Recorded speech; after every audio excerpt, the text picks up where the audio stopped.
Welcome.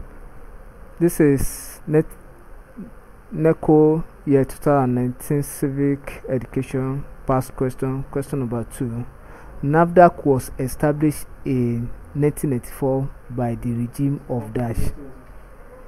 Option A says Abubakar Abdul Salam.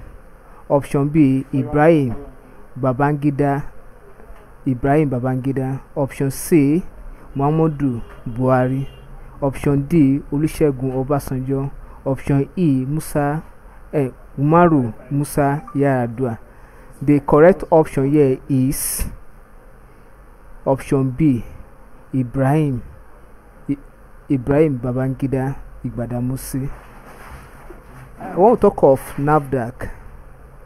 Nafdac happened to be a federal government agency. It is a federal government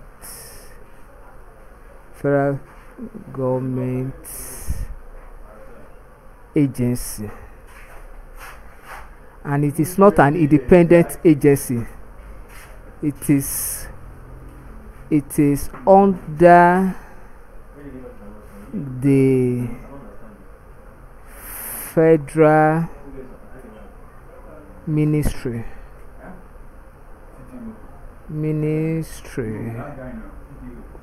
of